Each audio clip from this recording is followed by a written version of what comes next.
This is Father Fish, and he has one of the fastest growing aquarium channels on YouTube.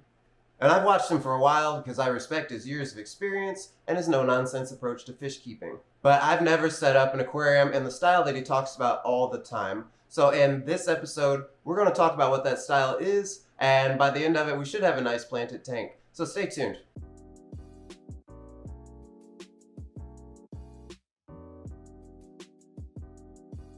So Father Fish is one of my favorite fish tubers right now because he doesn't mess around. He says what he knows, he says what he means, he's not fluffing anything up, he's not doing things that a lot of the bigger fish companies, fish stores are doing. He believes in natural fish tanks, and he barely even believes in water changes. So we're going to talk about what that method really looks like, and then we're going to do it in this tank right here. The Father Fish style of setting up aquariums isn't anything new. It's pretty much what we've known as the Walstad method for years. One of the main parts about setting up a Walstad aquarium is starting with a deep substrate system, but especially starting with soil. You could dig up some dirt from your creek or your backyard.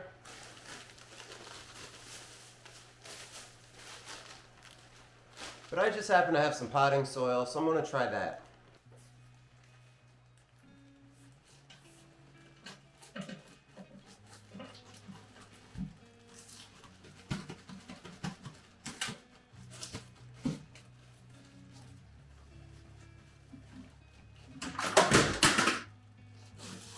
Oops! Oh, this is going south fast. I'm dropping soil all over the floor. Breaking my lights. Okay, let's try that again without breaking everything.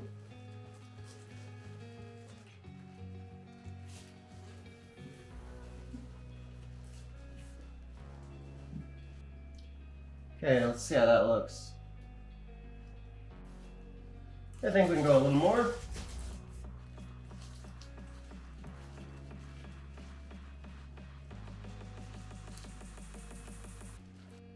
Okay, we've got about ½ an inch of soil here.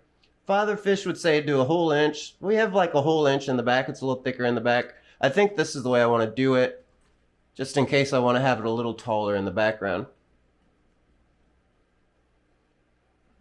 So we'll thin it out to almost nothing in the front. That'll just be sand. And I just happen to have a bucket of leftover sand from some old setups I tore down.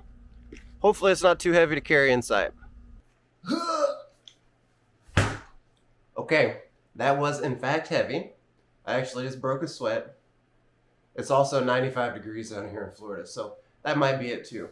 And I would usually rinse the sand if it was new sand, but all of this sand is recycled from old setups, so I'm hoping it's okay. If it's not, when I fill it up, we'll just have a cloud of milk and we'll have to drain the tank, which isn't the biggest problem in the world. There we go.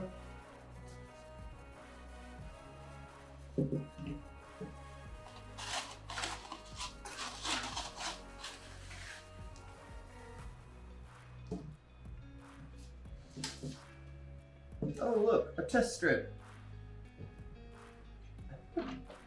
Don't think I want that lava rock in there. Like I said, this is all mixed up from a bunch of setups, so we're not strictly sand here. We've got some gravel in here, a few rocks, which honestly I think will add nicely to the texture of the substrate here. Alright, I think we got enough sand. The depth feels pretty good. I don't know how long my finger is, but that's got to be about 3 inches. Actually, let's measure it. Okay, we're about 2 inches in the front. We're probably 3 to 4 inches total in the back. So we've got our soil base. We've got a couple inches of sand to cap it all in. And you definitely don't want to skimp on the sand, because if you do, your soil might start coming through and leaching to your water, which is not something you want. That's going to affect your water parameters and water quality for the fish. But now's the fun part, because we get to decorate the tank. So we are definitely going to go really heavy. This is a natural planted tank, and part of the point of doing the Walstad method is to have so many plants that you don't really need water changes. And on this one, I don't even think we're going to go with a filter. So we're going to get a bunch of plants, and jam as many as we can in there. And I've got to find some hardscape too. And I've actually been prepping some hardscape, so I've got it soaking in the pond here.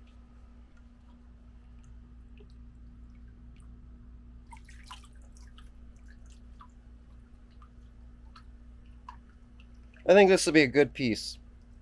And let's slide over a little bit to see what we have in the hardscape. I don't think I want these like big rocks, but maybe these round smooth ones would be good. So let's get a couple of those to mess around with. Okay, we've got our driftwood. I think this is going to be a good size for a 10-gallon.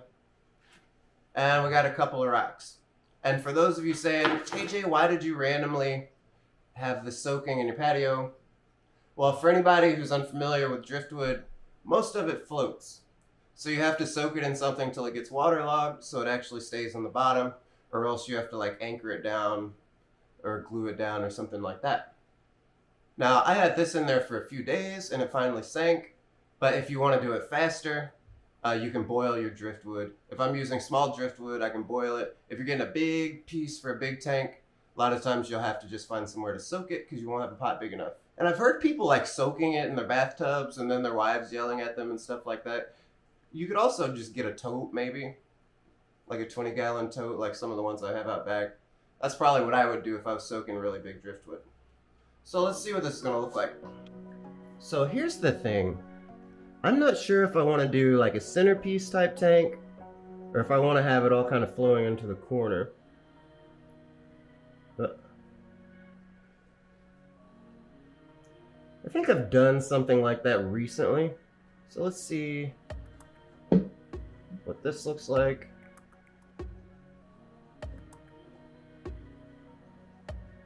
What this looks like. Ooh.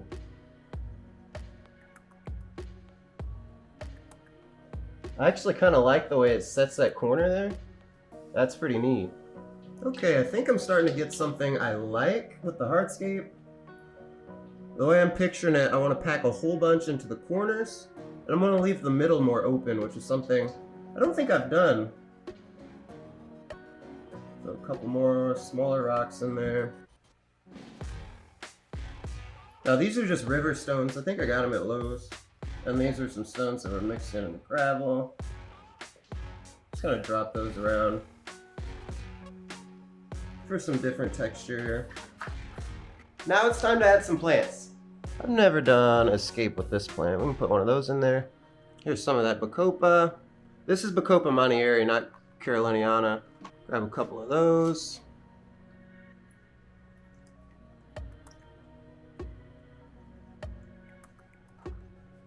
Ludwigia red. And I think this one's palustris, Ludwigia palustris. Let's get some of this wisteria so we have some more green. Now I think that's a pretty good start. We do want this to be super loaded with plants. But we'll see what this looks like in the 10-gallon. I don't always prefer to plant with tweezers. But what I don't want to do is mess around and make mistakes to where I have the soil coming up through the sand cap. And it's nice that I have my own brand. So if you need some aquascaping tools, get yours from jjgills.com. Now I'm one who likes to plant dry before I fill up the tank, but not everybody's like that, so you have to find what your preference is.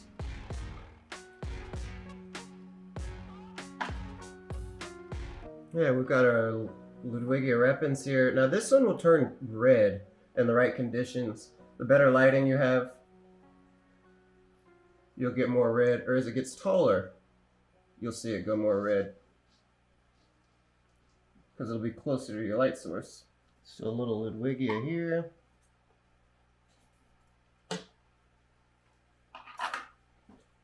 And then I'll finish out this corner on the left side with some water wisteria. Now water wisteria is cool because after it spends some time in the water, these leaves won't look like this. They get a much cooler shape. But these are grown above ground.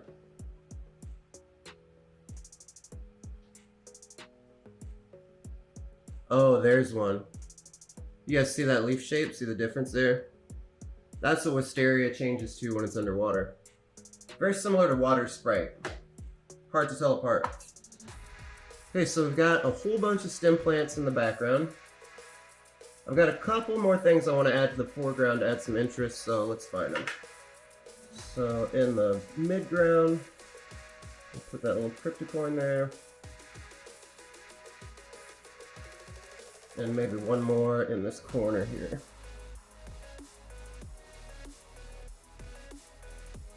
That should work pretty well. And the last thing we're going to plant is some of this dwarf Sagittaria. Now dwarf Sag, in the right lighting, stays short and compact and will carpet really well. If you have really low lighting, sometimes it grows really tall, so you have to start trimming it. So put a couple pieces in there, and that should fill out the rest of our foreground nicely once it all grows in. Look how thick and heavily planted that is. This is going to be a really easy tank to take care of, besides the trimming. And here's a little fill-up trick for you.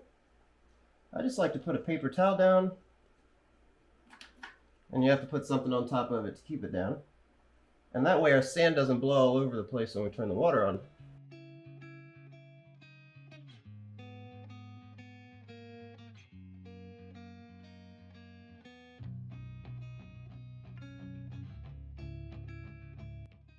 Okay, not too bad. The water's not too murky.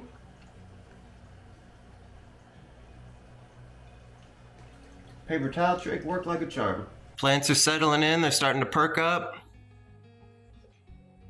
Some of them have even perked to reach above the surface a little bit. So let's add some life to it. And we don't want to overstock here, so I've just got some cherry shrimp. Like 5 or 6, I think.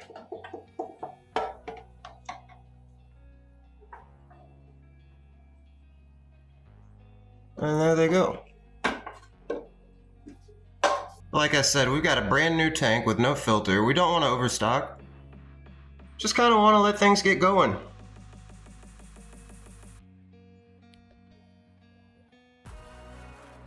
And I almost forgot to put some floating plants in. We're definitely going to want some floating plants with this filterless tank, just like we did with this one here. I'm just going to grab a couple. They multiply real fast.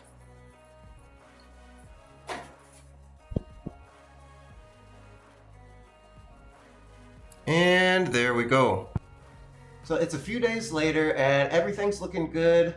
I'm just doing a shrimp tank for now, but if I wanted to do some guppies or indlers or a betta, we could totally do that no problem even without a filter, thanks to the amount of plants we're going to have in this tank.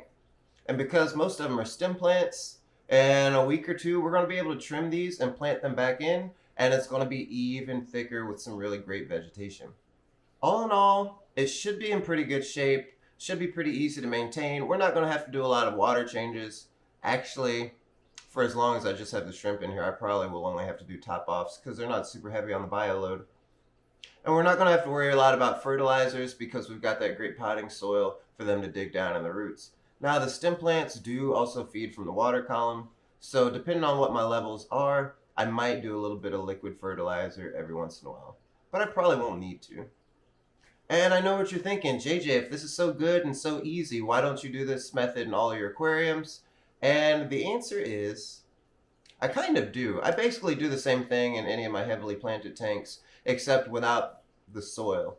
So instead of soil, I use root tabs and I put them underneath. Now the soil does have some of its own benefits, but one of the big cons for me is if that sand gets disturbed too much, that soil will start to get up into the water column and could start causing some problems with your water parameters.